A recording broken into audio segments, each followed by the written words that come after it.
The mobile gaming industry is one of the biggest industries we see today, and with literally billions of potential customers, companies make millions from what we see as pretty basic games. I've been playing mobile games for pretty much the majority of my life, and it's safe to say that I've witnessed both the ups and downs of the mobile gaming industry. After doing some research, I've compiled the reasons behind the sharp downfall in the quality of mobile games, from lacking community support to extensive microtransactions. And don't get me started on the misleading ads. In this video, I dive into the reasons why we have to deal with such problems the second we open the Google Play or App Store. First of all, I think we can all agree that the entire mobile games industry is witnessing a gradual decline in creativity, which is leaving the market really stagnant. In the gaming industry, the fact that many games and companies use the same game engines means that a lot of the production quality relies on just the ideas and the execution. This means that when there is a decline in creativity, there will also be a decline in competition. And this is because there is no reason for companies to try their best to come up with unique ideas. We can all just keep developing the same games over and over again if everyone simply agreed to do so. Obviously, it's not doing us any good, but doesn't the pattern sound familiar? I mean, if you think I'm exaggerating, just go to the App Store right now. For instance, the sheer amount of AFK RPG games on there are horrendous. It's absolutely insane how developers can make the 500th game in a specific niche, specifically for mobile phones, and get millions of profit in a few months. Actually, let's take a quick look at this very epic creative game with clearly an idea that I've never ever seen before. It shows here that this game has made $6 million in revenue last month alone, which is honestly mind-blowing for me. The issue here is that the companies only prioritize downloads and profits, and while they're definitely making money, they aren't winning the community over in any way. Somehow, people complain about the games and then proceed to play them, which I definitely understand. But do you really want to play the RPG game number 647? Sadly, that's all we have right now, since companies follow market trends and tend to prioritize them over the requests of their customers. What you end up with is 100 copies of the same game until a new trend shows up. Another thing to mention is the lack of community that mobile gamers have. If you take a look at the PC community, for example, not only do they have Discord servers, forums, or other ways to engage with each other, but some even dedicate time and effort to implement mods for the game, which is something that you rarely see in the mobile games community, since you can only do so much with a mobile device. An online survey was conducted by Google for Games to see what the usual trigger is for mobile gamers to start playing. And as you can notice, the top 5 reasons have nothing to do with friends or communities. In fact, some of them feel like they're ways to stay away from people.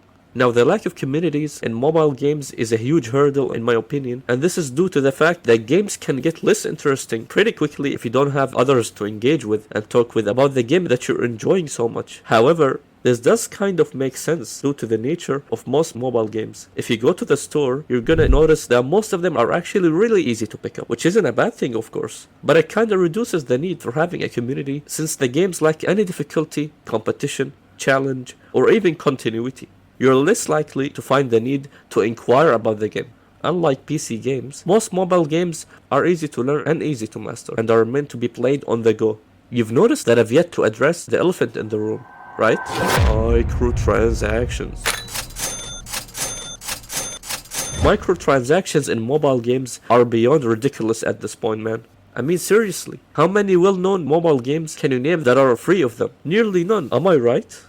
The problem appeared after big companies started getting into the mobile gaming industry, but faced the issue that mobile gamers were, unlike PC gamers, less likely to spend money to purchase a game. This led to the companies letting users download the game for free, and as they progress further in the game, they'll find out that so many parts of the game are extremely limited if they try to play without making any in-game purchases. For instance, the game could start with a really quick pace, and as they progress further, they find themselves in front of a ridiculously long waiting time. The issue here is that I'm talking about wait times up to weeks if not months here. On the other hand, the game could also have you progress one level at a time, but tempt you the whole time with a pop-up ad that says, "Hey, wanna skip 20 levels instantly?" You know how this goes. But the problem gets worse when some games not only allow you to progress quicker, but are so absurd that they let you pretty much outperform any player that doesn't spend the real money. Regardless of how much time and effort someone puts into the game, another player's real money can outperform all of his progress, which is no fun for anyone. This approach in the development of mobile games can be very problematic because it counterintuitively makes people play the game less. Think about this for a second. If you didn't mind spending a ton of money on a game if it makes you progress quicker,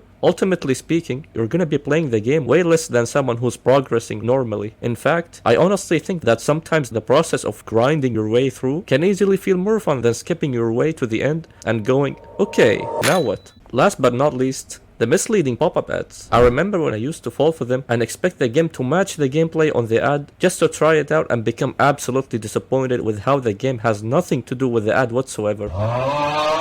I don't even think I need to give any examples here, as you probably already remembered a few. Also, now that I think about it, is it just me or do they purposefully put a player that performs way worse than my grandma? It's always with the cringy captions like, I bet you can't do better, or something like that.